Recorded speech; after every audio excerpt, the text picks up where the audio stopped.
Welcome, everyone.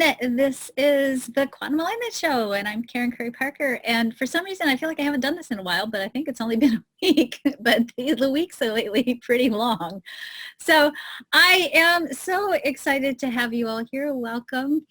You should be, if you're watching on Zoom, in the chat, be mindful you will be getting a link. Actually, Cindy already posted it, a link to a handout with the slides. And if you're watching on Facebook, Cindy will post below. So our topic today is a topic that is going to be fun and interesting. We are looking ahead to some of the astrology of 2020 and what's up in 2020. The next new year. And we're looking at really foundational energies, not only for the year, but really setting the tone for the next decade. It's a big decade on this planet. So it's going to be kind of fun to look at what we've got going on. I literally just got off of an interview with Solara, who is a German thought leader. And she has a summit coming up, which I'm excited to share with you guys, called Riders of the New Earth, which ever since I've been on the show today, I have the Riders of the Storm stuck in my head now. I think, we were talking about what's up in 2020, and she said, my guides won't let me look at the year beyond February. And I was laughing because when I was putting this together this morning, I was like, you know, I'm not feeling like we should look at this beyond February. So I don't know what's happening between now and February, but we're going to talk about the beginning of the year because that really sort of sets the stage for this next decade. I want to sort of unpack for you some of the human design aspects of how transits work, for those of you who may not be familiar with how transits affect the chart and how it works a little bit different than traditional astrology.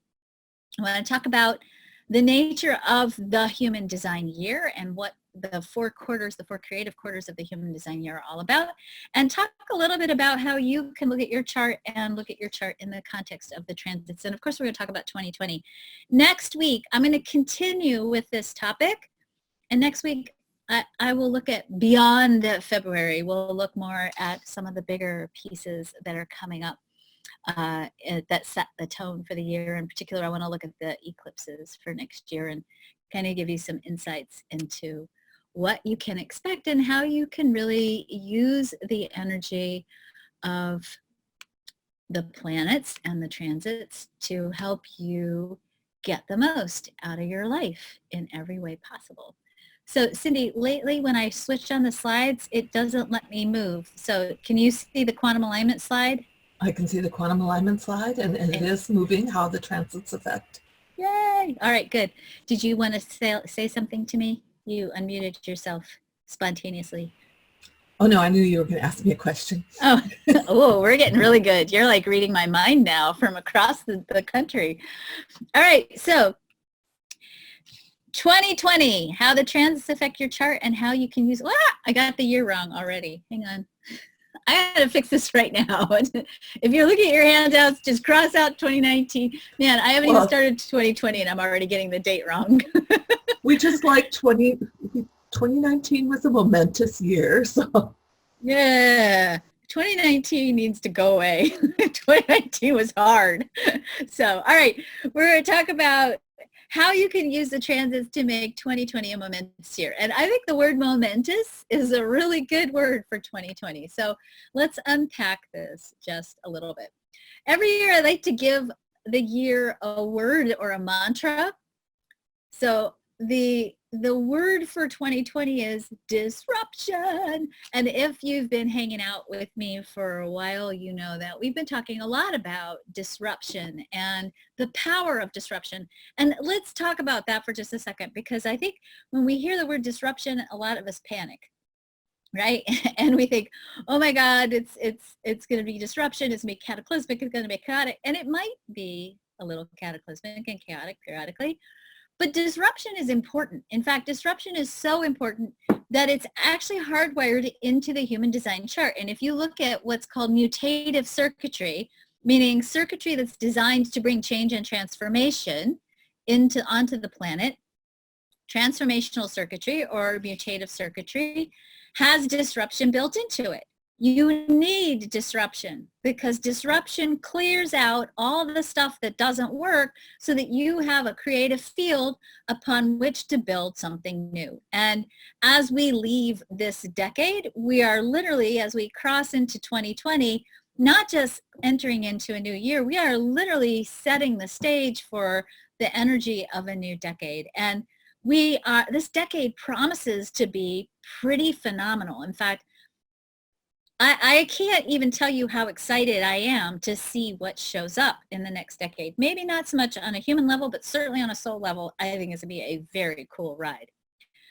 When we look at human design as a story or as a mythology or as a system, what we see in the human design system is that contained within the system is a story about change and evolution. Human design is really a map of how we evolve. Now that takes it into a much more theoretical realm, and I don't want to unpack that today because that's actually something I talk about when I teach Human Design Level 3. But here's the piece that I want you to think about.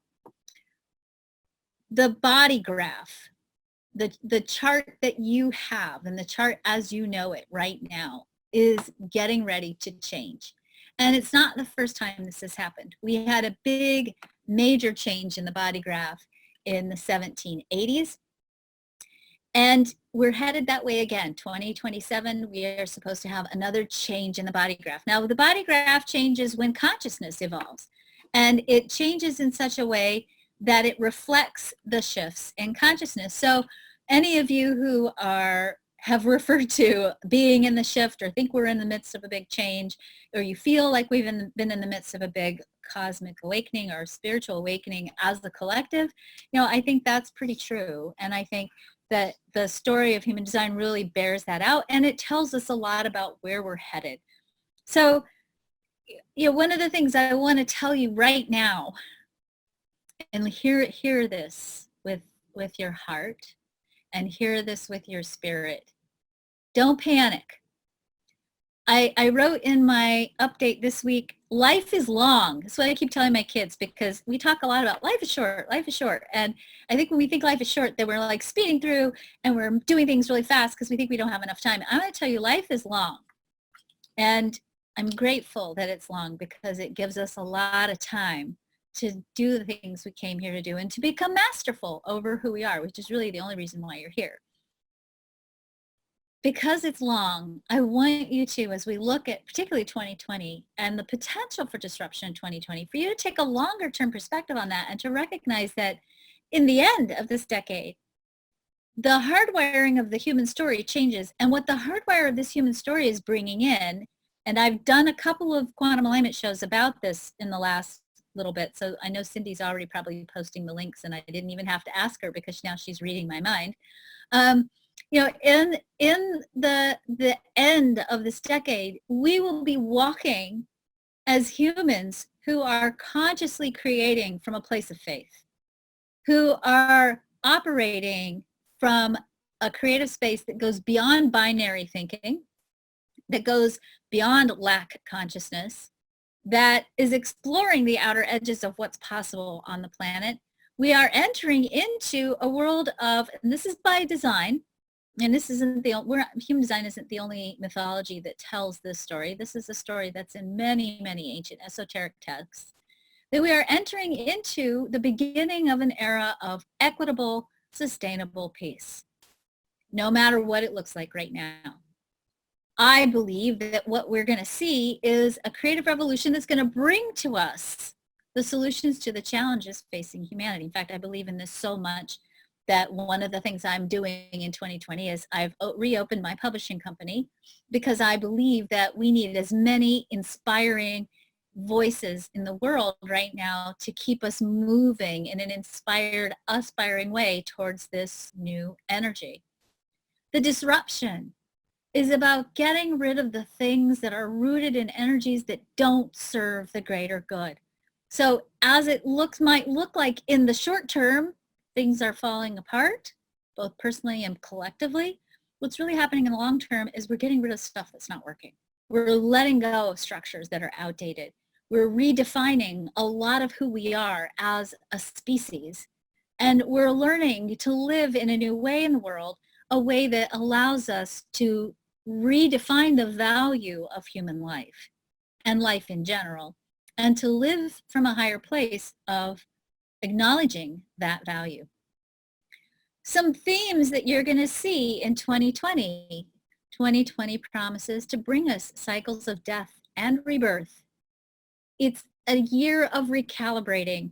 And when I say recalibrating, what I'm going to say is when it looks like things are changing and it seems unexpected, because we got a lot of Uranian energy playing next year. When things seem that they're unexpected, your job is to not freak out, panic, and react, which will be, potentially easy to do if you don't have practice right now in grounding yourself in faith, is when things start to change, to stay recalibrated, meaning don't panic, stay aligned with what you know is truth. Stay aligned with who you are. And most importantly, use that skill set you've been building since the movie The Secret came out. Start walking your talk for real and really pay attention to creating an inner and an outer self-generous environment so that you are staying aligned with not only your faith, but the inherent nature of the value of who you are and the inherent nature of the value of all living things in the world. 2020 promises to bring us the unexpected. It's an energy, it's a year when the unexpected is the norm. So again, very important to understand that it's the frequency of energy that you embody that's creating. Don't get too locked into, I need a red Suburban with silver leather seats and, gold trim running boards on the side. Don't get too locked into the details, but rather continue to keep yourself in an internal and an external self-generous environment. You will not have any other choice but to let go. You're either going to let go with grace or the universe is going to pry your fingers off of things, but you will let go. And it's a very important year for redefining our definition of power, our definition of money, for cultivating, I'm not going to say new habits, but it's more like doing the habits we know we should be doing if we're not. Some of you might know what I mean. And having faith, deepening faith. Faith is a skill set. It's a muscle. And if you don't practice building it when you need it, it's hard to fall back on it. So I would say do this now. Start thinking about how much do you trust the universe? How generous do you perceive the universe? How willing are you to let the universe fill in the details and you stay connected to the purity of your intention and your alignment with your authentic self? Every year I give you a question. This year we got two. Okay? First question is, what do I want? What do I want? What do I want? That's it. That's a really beautiful question for next year. What do you want? Because as things get disrupted and realigned, all those things that you thought were limitations from the past that kept you from really having what you want, all those places where you compromised your power, compromised your desires, all that's beginning to melt away. And staying locked with focus, keeping your eye on the prize around what do you want, is going to sustain you with faith to get through the changes. The second question is this: how do you create in faith even when it seems that everything is unpredictable and uncertain? And again, we've been practicing this for a long, long time. If you haven't watched the movie, don't watch the movie The Secret. I think it's a little outdated and not really completely accurate. But the things we've learned, the things we know are truth from wherever you learn them, whether you got my Wallace Wattles book last week when you donated to Exodus Road on Giving Tuesday and you've been reading Wallace Wattles, or whether you're reading Napoleon Hill, or whether you're reading Abraham Hicks, or whatever inspiring information you're bathing yourself in as part of creating a self-generous environment for yourself, you know that your focus and your practiced focus and faith keeps you grounded even when it doesn't look anything like you were hoping it would or you thought it would with your beautiful but somewhat limited human brain. This year's mantra My thoughts, beliefs, and actions lay the template for what's to come. My faith is my power, and I surrender to the infinite abundance that is life, and I trust. That is your mantra for this year. I like this mantra. I think I'll use it too. Now, let's talk about, there's a lot I want to unpack. And like I said, it's going to take me 2 classes, so bear with me here.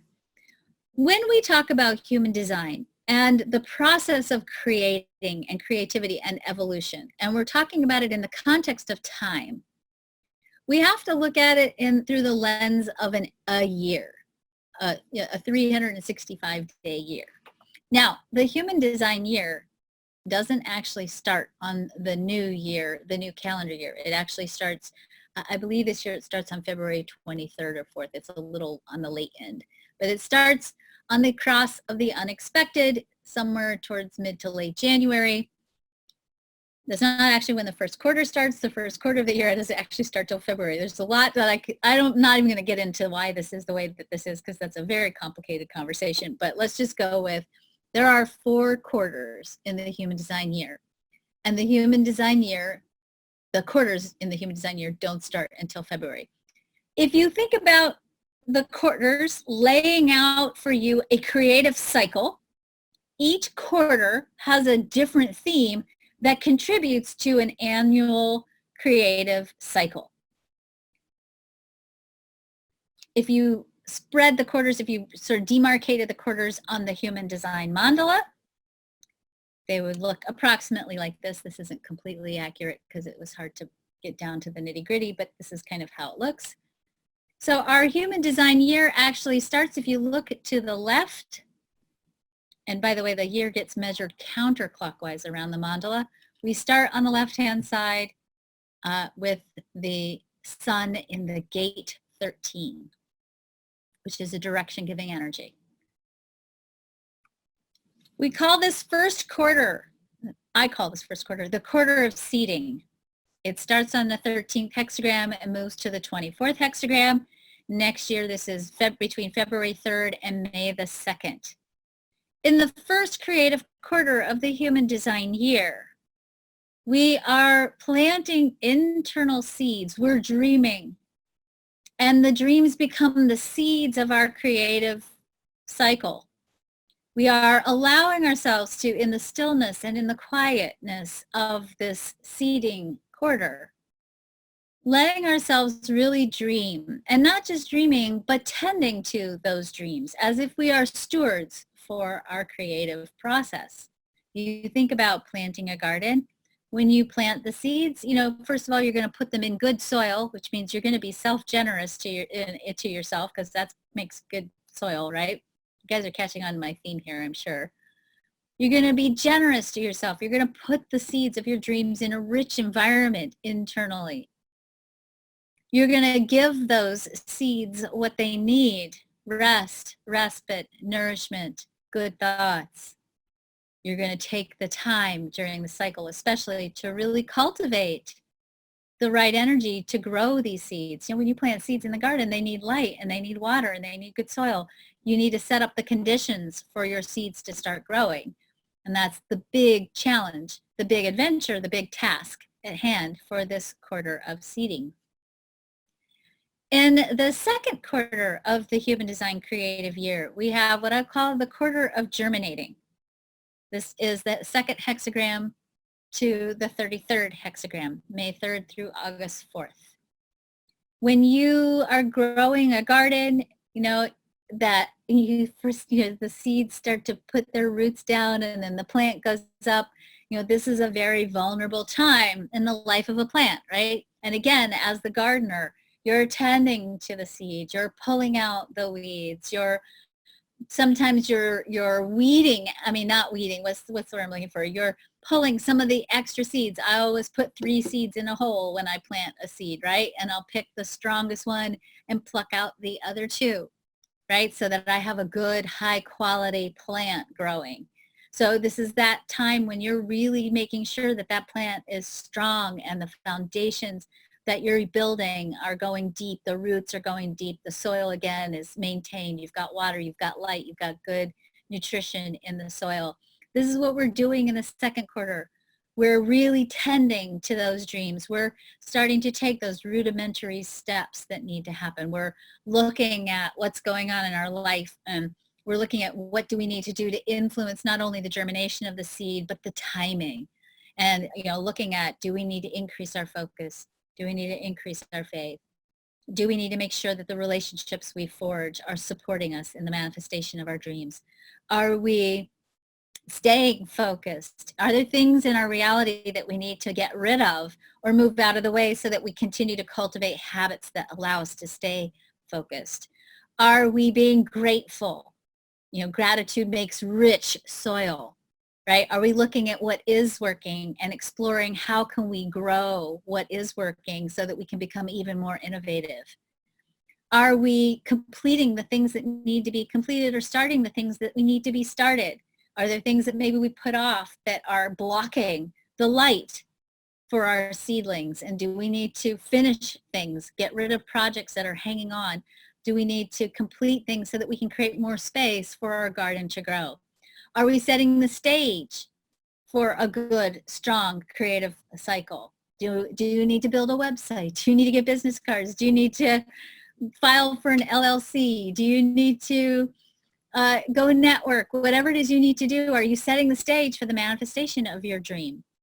Are you turning your creative process into an adventure? Are you having fun with it? That is a very important part of cultivating a seed, right? Seeds don't, actually, here's the thing, there's a research study. My daughter's really into this right now because they're doing botany this year in fifth grade. And one of the things that she read, there's a research study she read that said that when you put a plant in a class and you go, everybody takes, I don't want to talk about this because this feels terribly cruel and even worse when you think about it, doing it to children. But if you put a plant in a classroom and you have all the kids in the class go up and say terrible things to the plant will actually die. And if you have a plant that you go speak positively to, the plant actually thrives. So, as part of setting the stage and also part of having fun, you want to speak with joy and excitement and inspiration and aspiration into the seed of your dream to give it the roots that it needs and the energy that it needs to stay strong and healthy. In the third quarter of the year, we call the third quarter tending the garden. This is the hexagram 7 through the 44, August 5th through November 4th. Now we're doing the final stages to get ready for harvest. We're doing the work of keeping the plant thriving and budding and building. We're stringing it up and putting it, onto trellises and, again, making sure it's watered, making sure the birds don't come and the bugs don't come. We're taking care of the garden and really nurturing it as we're getting close to the harvest. So we've got momentum growing here. We've got leadership happening here. We've got support happening here.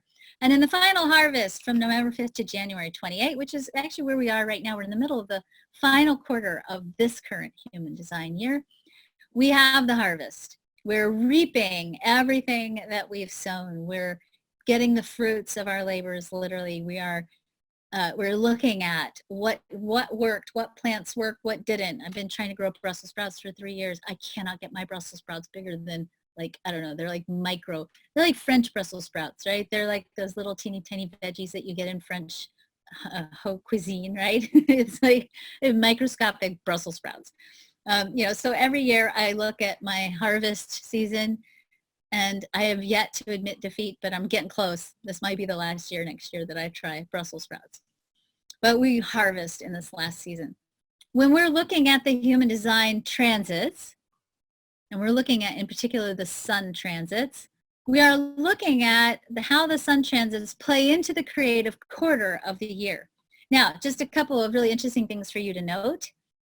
For those of you who have a little bit more depth in your human design knowledge, every quarter begins on the cross of the Sphinx, which is a direction-giving cross. So 4 times a year, we have the opportunity to recalibrate our direction.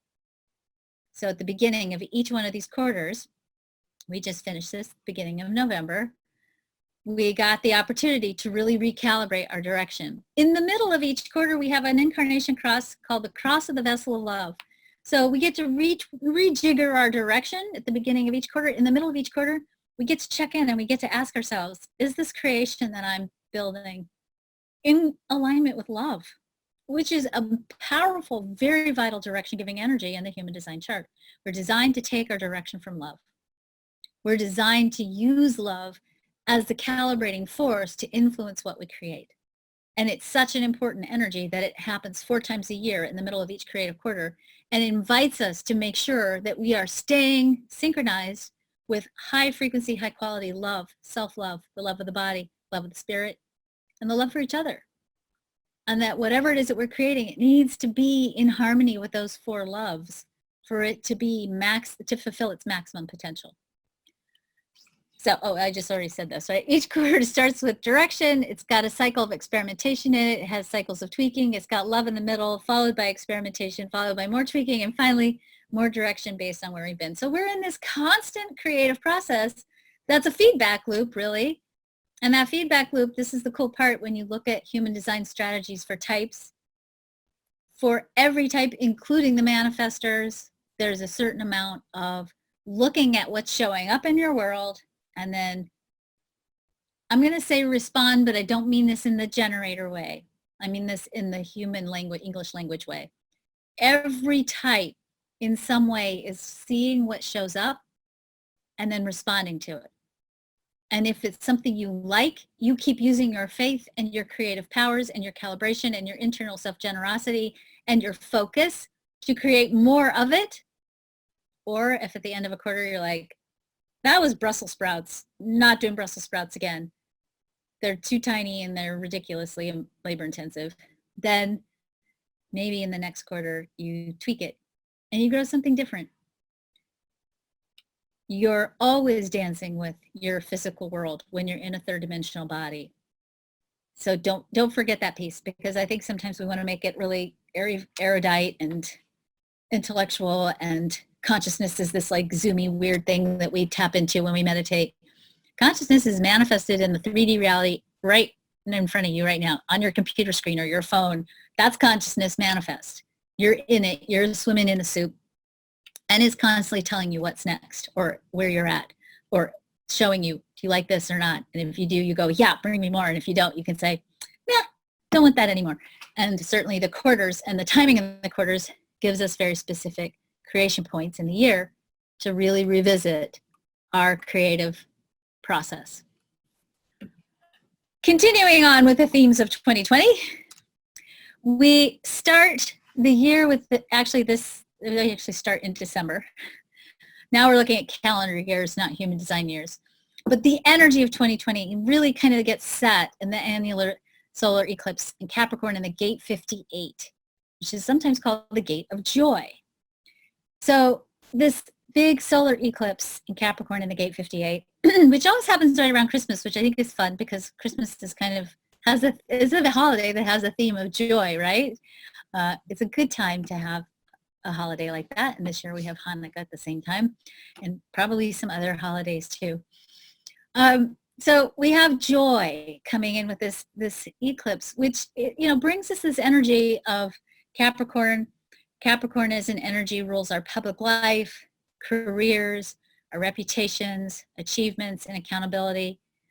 And this new eclipse is always about new beginnings. This is a new beginning in your public life, career, reputation, achievement, and accountability. You can apply that to the collective because this is a collective cycle as well. And the theme here that this energy brings to us is focus, focus, focus. And I love this as our theme that sets the tone for the energy of next year, because what this really says is that, look, guys, everything's going to be okay. Don't panic. Don't get caught up in the moment. Yesterday, my husband came in from driving around in the car. He always listens to NPR.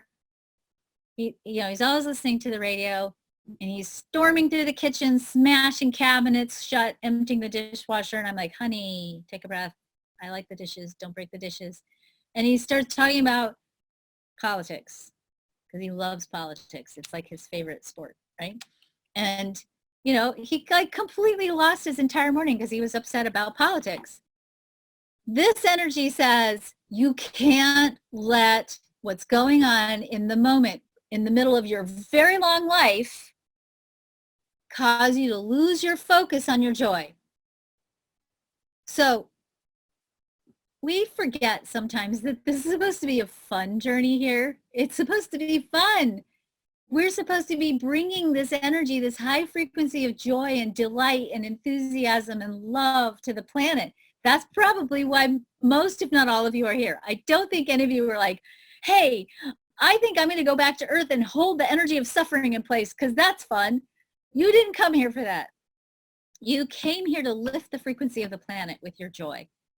And if you can find that internally sourced joy as your place of focus, it won't matter if Rome is burning and the walls are coming down, which I'm not being dramatic. I don't think that's going to happen, but it won't matter what happens because this is intact. And if you have forgotten how to do that, or you think, oh, it's too hard, I want to invite you, and I've been saying this all year long. I can't tell you, the last 2 years, I've probably read Viktor Frankl's Man's Search for Meaning at least 5 times because I have to keep my own internal environment of joy. And for me, that particular book, when I look at that book, and you don't have to read that book, but for me, I read that book and I think, here's a man who in the darkest of the darkest human conditions was able to stay connected to his joy. If Viktor Frankl could do it, I can do it. You know, if I'm frustrated because my laundry's not getting done fast enough and my mother is calling me wanting to know what's the menu for the holidays and all the other stuff that starts to pile up that stresses me out. If I let that disrupt my joy, I'm not ready yet for 2020. So this is the time to get on it now. Get on your joy and don't lose that focus because you're going to need it. And it's going to serve you so beautifully because you might be in the midst of what others are perceiving as chaos and you'll be the one that's going to be the nexus of joy and calmness. You're going to be the one that's going to say, hey, it's okay. Everything's going to be okay. Have some Brussels sprouts, right? 2020 is not only the beginning of a new decade, but a new astrological era. We are going to be confronted with all the difficult challenges facing humanity. And some of them are going to be real, and some of them are going to be vestiges of old energies, old ways of perceiving the world. We are going to be exploring what needs to be destroyed so that we, as a species, as humanity, can be reborn. Your job, in case I haven't said this plenty of times now, is cultivate your faith and your inner strength and be resilient. At the center of the change that's brought 2020 will be this. At the center of change brought by 2020 will be the cycles of 3 major planets: Jupiter, Saturn, and Pluto. These are planets that I call outer planets. They're slower moving planets that set the collective themes. All the planets, as the planets move, they bring with us evolutionary themes. They're like the plot outline of the human story. Jupiter, Saturn, and Pluto are doing some pretty crazy stuff next year. They begin with a union between Saturn and Pluto in Capricorn and end with the conjunction of Saturn and Jupiter in Aquarius, with Jupiter uniting with Pluto 3 times in between. The conjunction between Jupiter and Saturn on December 21st, 2020 is the defining astrological event of the year, as it's going to establish an astrological era of Jupiter and Saturn uniting in air signs that'll continue until 2159. The influence of Pluto upon Jupiter and Saturn is going to dredge up issues with societal structures in need of innovative reform, particularly involving global economics and systematic oppression. In other words, the economy gets more equitable, more fair, more abundant, and people get liberated. We stop selling people. We stop oppressing people. We stop holding resources back from people. And we work together to make sure the resources of the planet become sustainable and shared, because every human being is precious. And we get to integrate that idea on a cellular level as we go through this transition. So in other words, everything that doesn't serve your highest good and the true identity of humanity is going to come apart so that we can rebuild it in an aligned way. Yes, Cindy. Sue was bringing up a question. If you go back, you said December 2020. Is it supposed to be December 26, 2019? The Saturn Pluto. This is 2020. So it's I a year think. from now. A year from now, yes. Just making sure. Yes, but the eclipse is in 2019. So, all right, so just a quick review here for you. The G center is the center for love and direction, and it contains the full potential of the human story and what drives us. Just in case you forgot. When we look at the true identity of humanity, the true identity of humanity is this. We are designed to love ourselves, to be powerful, to be authentic, to move forward from the past with forgiveness and grace, to be connected to spirit, to embody our vitality in whatever way we can possible, to experience the full depth of support and allowing that shows how worthy we are and how important our existence is in the world, and to contribute and create in the world from a place of fellowship and compassion. That's the nature in the chart. If we look at it as a blueprint for what the human story is about, this is our true nature. And this is what we're clearing up to get back to, so that our lives, our collective lives and our individual lives become a reflection of this truth. So just again, when I teach the Quantum Heart Activation Program, which I haven't taught in a while, one of the things we know is that when we open up the heart center, we can use language, and language carries a frequency of energy, and that language actually opens the heart. And the language of the heart says, I love myself, I decide, I choose, I am. I tell my own story, I trust source, I embody spirit, I allow and I am grateful, and I share. You can actually, if you want to print this up and put this on your bathroom mirror and read this to yourself every morning. You don't have to fill it in. You don't have to say, I love. What do I love? I don't know. Just say, I love. These words actually open your heart chakra or your heart center and help you expand the frequency of the quality of love you're experiencing in your life right now. I love. I choose. I decide. I am. I forgive. I serve. I am vital. I am supported. I am compassionate. We are not in charge this year. You can align or resist. This year, both alignment and resistance will create instant results. You'll get immediate feedback either way. So you'll know right away whether you're allowing or resisting, and then you can change it. So we're going to shift topics just a little bit, because next week I'll talk more specifically about the actual year. Before we do, I want to go through and review really quickly how to understand your chart and the way the transits impact your chart. So here's a chart. This is not my chart. This is somebody else's chart, but here's a chart, a human design chart. You'll see when you look at your human design chart that you have aspects that are colored in and aspects that are white. Anything that's colored in, we call defined. The energies that you have defined in your chart are energies that you have consistent access to. These are energies that are sourced from within you. Now, you still have choice about the things that are colored in on your chart, by the way. You can express these energies in a shadowy way or in a high frequency way. And the more awareness you have about your chart, the more you can make really good conscious choices about how you want to express the energies of your chart. Anything that's white in the chart is where you're receiving energy and information from the world around you. And you're not just receiving it, you're taking it in and you're amplifying it. And in traditional human design, when we talk about conditioning and deconditioning and being conditioned, we are strictly referring to your open centers. And that when you have openness in your chart, or where you have openness in your chart, we all do, that's where you're taking energy and information in an amplified way. You're receiving energy here in an amplified way.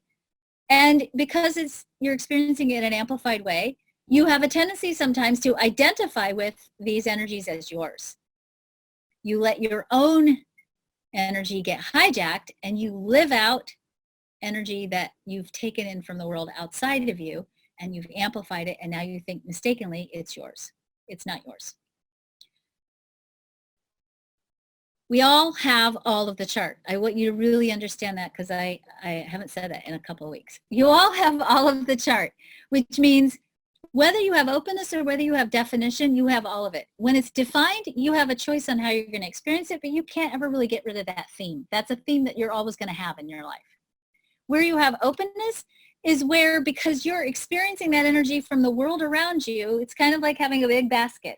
And every time you encounter that energy, you're putting that gem of that experience in that basket.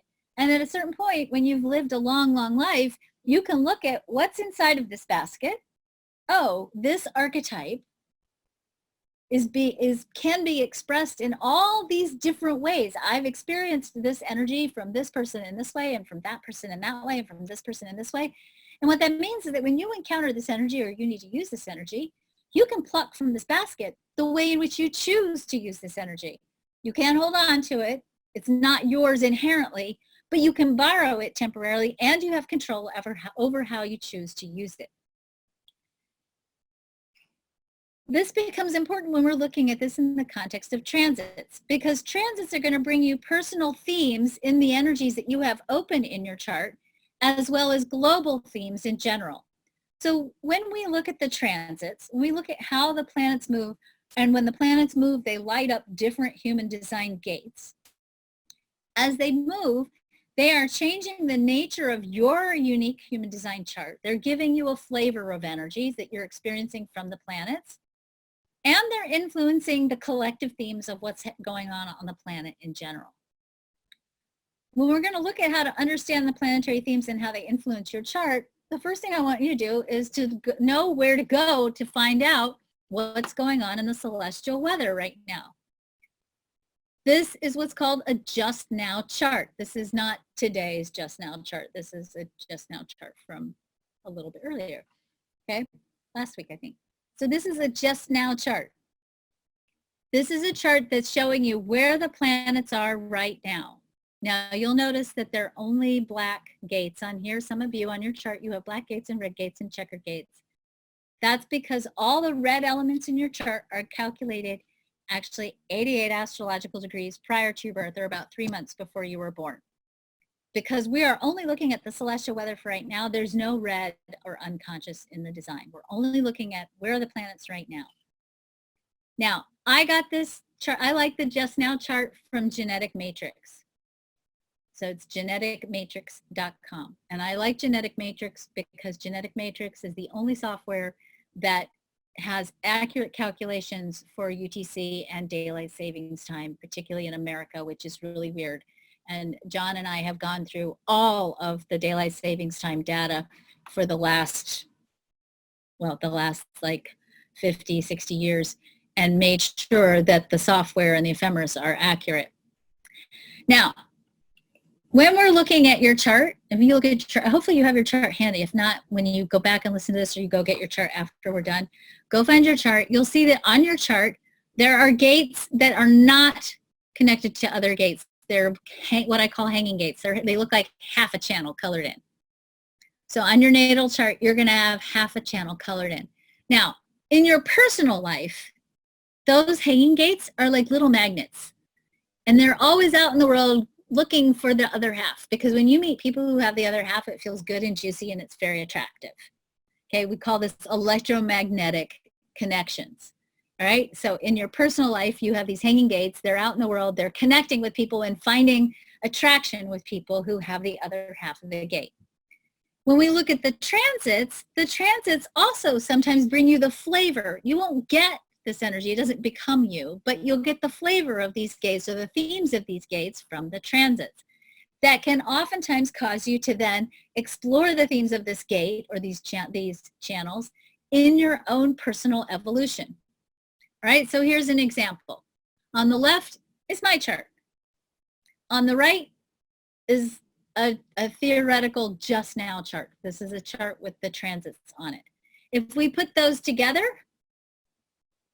you will see that the blue gates are going to be the gates that are brought into my chart by the transits. You will see that I get access to some gates that I don't normally have defined. So I don't normally have I don't normally have the 26. I don't normally have the 28. I don't normally have, I'm going to do this so I can point to these for you. So I don't normally have this 26. I don't normally have the 28. I don't normally have the 54 or the 58, right? I have the 60, but I don't normally have the 3. But because the 3 is transiting, it defines this channel. And anytime you have a defined channel, meaning anytime you have a channel that gets all the way colored in, it creates definition in the center above it and below it. So I normally have, if you look at my regular natal chart, I normally have an open root center, okay? When the transits, with the transits energy, I get the energy of a defined root. It doesn't mean I have a defined root. It means I get the energy of a defined root. It's temporary. It's not in me, but I have it, which means my root center gets under pressure. And so whenever I experience a transit that brings me definition in my root center, it actually gives me pressure. And it doesn't give me the zip, zap, zowie that I like with my open root. And so I actually often feel really sluggish, and I don't like that feeling at all.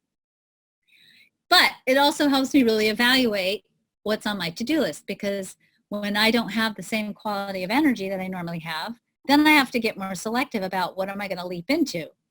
And when these root kinds of transits happen, it allows me to really explore my root center in greater depth and really ask myself, what do I need to do to influence timing in my life? Because maybe my timing's off.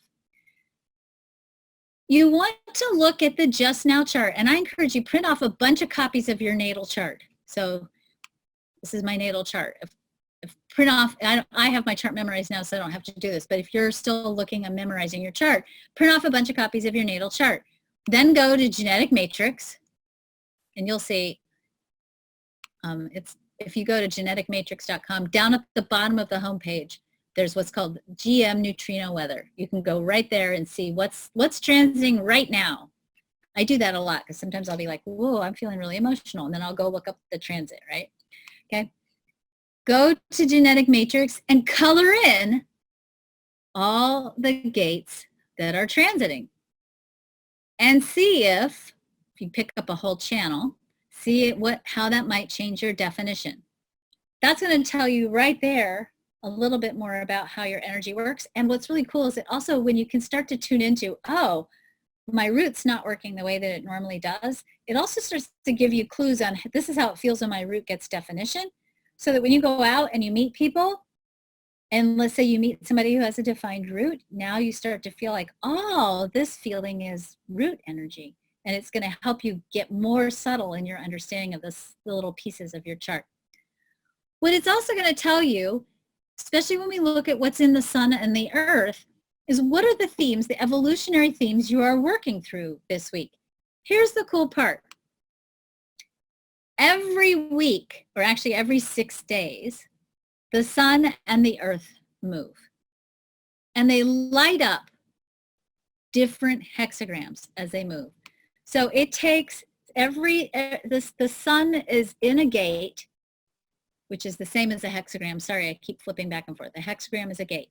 The sun occupies or lights up each one of those 64 gates over the course of a 365-day year. It stays in each gate approximately 6 days. Then it shifts.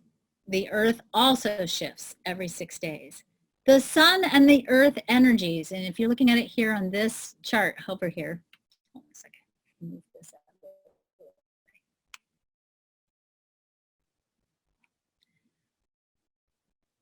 Hold on, waiting for little screens to disappear. Okay. So if you look over on the right-hand side, you look at the transit chart, you'll see that the sun is in the gate 5. All right, the sun is in the gate 5. So the sun is the little circle with the dot in it. And underneath it, it's telling me that's the sun in gate 5 in line 5. So it's in 5.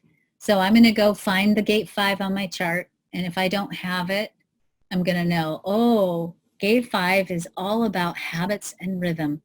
And this week with the sun in the gate 5, one of the themes I'm going to be invited to explore is where am I at with my habits? Where am I at with my rhythm and my consistency? Am I being consistent? Do I have good habits? Are my habits supporting me? Do I need to change my habits? Are there habits I need to maybe recalibrate? These are the personal themes that the sun and the gate 5 are bringing you.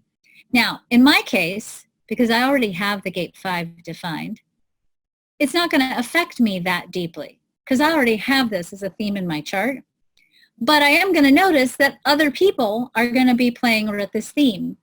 And so the people around me are going to be exploring their habits. I'm going to know that when I'm coaching the week that the sun is in the gate 5, that all of my clients, all my coaching clients are going to be like, I really need to get some better habits. How can we cultivate better habits? What do I need to do to change my habits? Because that's the theme we're all going to be exploring. The sun and the earth give us an opportunity over the course of a year to go through all of the 64 hexagrams thematically, whether you have them defined or open in your chart. It actually gives you an annual prescription or an annual process that supports you in going through these core human archetypes and really evaluating every 6 days, where are you at with these energies? Because remember, you have all of these energies. You have all of these energies. You have them defined or you have them open, but you have them. And to use this as a conscious tool to help you explore these archetypes is a really powerful way to use the human design chart and the transits as an evolutionary tool, as an evolutionary process or a practice. Now, the slower moving planets, that's going to be Jupiter, Saturn, Uranus, Neptune, and Pluto, as well as the North and the South Node. And next week, I'm going to break those down for you, but just file this away for now. I'm setting you up for next week. The slower moving planets will affect your chart in the same way. If a slower moving planet brings you a gate that you don't normally have defined in your chart, and it completes a channel and it creates definition that you don't normally have, you might be using that energy or playing with that energy thematically for a very long time. Human design, when Ra received the information for human design, he was experiencing a long-term transit with a gate that gave him sacral definition, which meant in the beginning of his journey with human design, he had a lot of sacral energy that he didn't normally have. He was a manifester by type. So in the beginning of his story with human design, he had a lot of energy to share until that transited out. And then he was tired for a while. He had to really catch up and rest. Your chart will be impacted both by the faster moving planets like the sun, the earth, the moon, Mercury, Venus, Mars.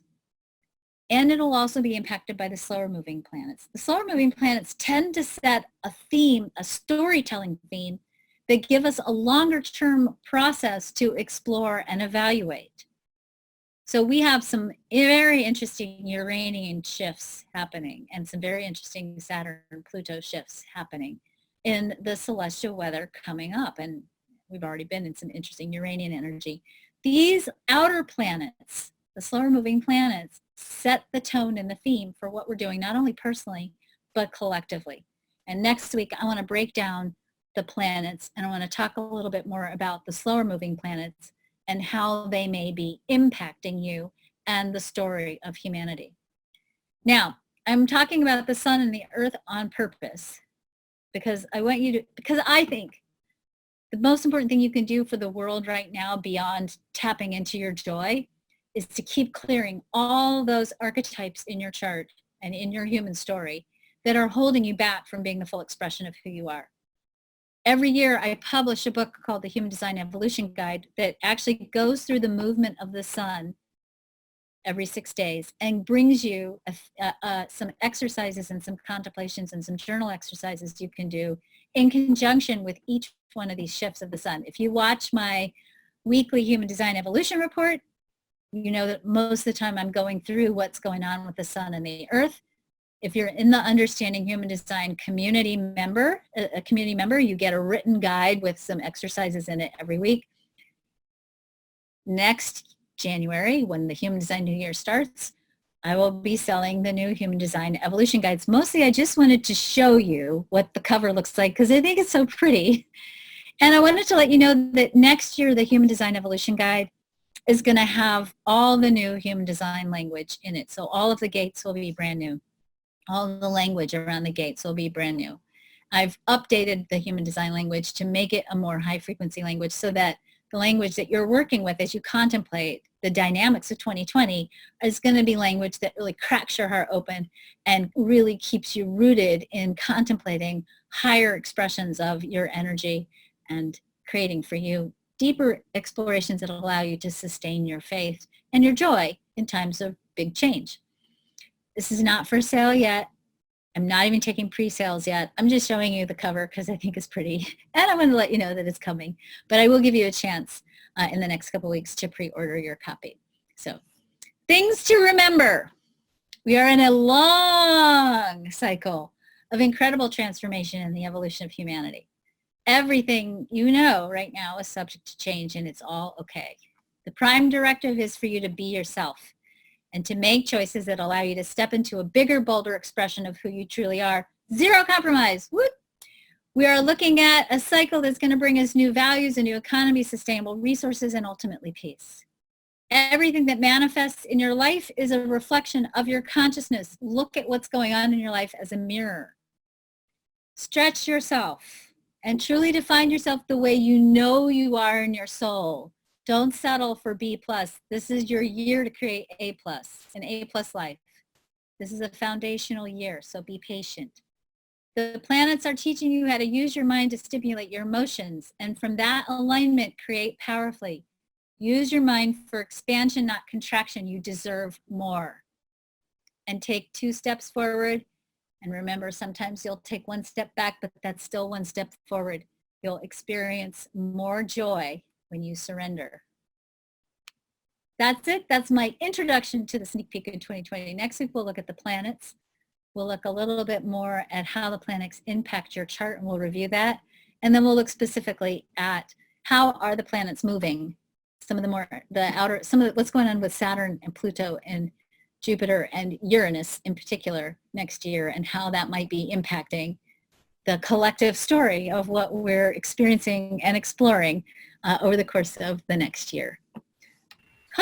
I finished 2 minutes early, Cindy. That never happens. You finished 2 minutes early.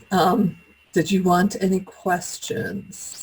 I'd love questions. Are there questions? Well, probably. Going back, Sue from Facebook said, according to the Chinese calendar, January 25th, 2020 begins a whole new 12-year cycle with the year of the metal rat. I love that. Cool. And she's thinking it'd be wise to make friends with the idea of disruption, to welcome it, to go with the opportunities it brings. Woo! Yes, totally. And Lacey says, was recommending you. She loves Karen's human design style. And then there's Brussels sprouts recipes in the chat. Thank you, Beatrice. But there was a question in the chat. There are 2 questions I saw in the chat here on Zoom. Tanya said, I have much of the mutation gates and currently going through my own disruption cycle almost on a monthly basis. Is 2020 also setting us up in a big way for 2027? The Sleeping Phoenix cross, which is my incarnation cross. Is 2020 setting us up for this cross too? Totally. And so there are certain incarnation crosses that are, people who are born on certain incarnation crosses have very specific themes that they're playing out for the collective. The cross of the Sleeping Phoenix is literally a phoenix cross, meaning if you're across the Sleeping Phoenix, especially if you're a third line across the Sleeping Phoenix, you are designed to go through cycles of disruption and rebirth, cycles of disruption and rebirth, cycles of disruption and rebirth, because you're teaching the world how to do that elegantly. That's a big part of what you're doing, to learn how to navigate through cycles of disruption and expansion. And certainly, Tanya, you're doing a darn good job. So keep it up. So hopefully that answers that question. But, you know, the bottom line is we're all going to be doing this in many different ways, for sure. Jacqueline says, I have a birthday in January 2nd, 2020. I'm assuming, she says protector. I'm assuming it's a projector. Can you talk about that? You know, I can't really, just because, for 2 reasons. Number one, I don't have my ephemeris in front of me, and so I can't look it up, but come back next week and I'll look it up. And secondly, it's going to impact your personal chart differently than in general. And for me to really be able to look at it, I'd actually need to see your personal chart. So that might be a really good opportunity for you to maybe go look at who on our quantum alignment system page, and there's tons of really amazing practitioners. Maybe go get a solar return reading for next year to really look specifically at how that's going to impact your chart. Next week, come back next week, Jacqueline, with your chart in hand. We'll go through where the different changes are happening, and you can color them in on your chart, and you can start to look at, oh, how is this going to impact my personal chart? So come back next week. So really quickly, Yes, because you threw out a term that a lot of people might not be very familiar with, the solar return reading. I mean, that's yes. something. It's a birthday reading. It's a birthday reading. So when you have a birthday and the sun returns back to the place that it was at when you were born, because it does, then we look at the celestial weather for the year and how that's going to impact your personal chart. So obviously every year you have a birthday, thank God, and on that birthday it sets you up for a theme, a personal theme for your year. So a solar return reading is a reading where you sit down with a human design specialist and they look at the celestial weather for the year and how that's going to impact your personal chart. It tells you a lot about who are you going to attract into your life, what are the themes you're going to be working on, what's your personal evolutionary theme for the year. So if they go to our website, quantumalignmentsystem.com, and I'll post it, and then on the human design on the menu, there's a drop down, find a specialist. Yeah. And okay, so it's after the top of the hour. There were 2 more questions that came in on Facebook. Yes. Did you want to take them? Or, yeah, let's take them. Candace says, how do I purge the energy I take into my emotional center? I'm undefined. What was the question? Was that a question? How do I purge the energy I take into my emotional solar plexus? Go outside, go swim, go play with dolphins, go walk a dog, go take a hot bath, go take a hot shower, do something joyful. That's the best way to purge your open centers. Go play. And then Misty on Facebook says, I think of disruption as interference. How do you define it? Go take a hot bath. I would say that disruption is a cycle that breaks apart the structural framework of your current reality to create room for expansion and growth and evolution. That is it. Oh, okay. You're watching on Facebook right now. I was for half a second. I thought that was funny. But that's it for the questions right now that I've seen come in. All right. Well, good.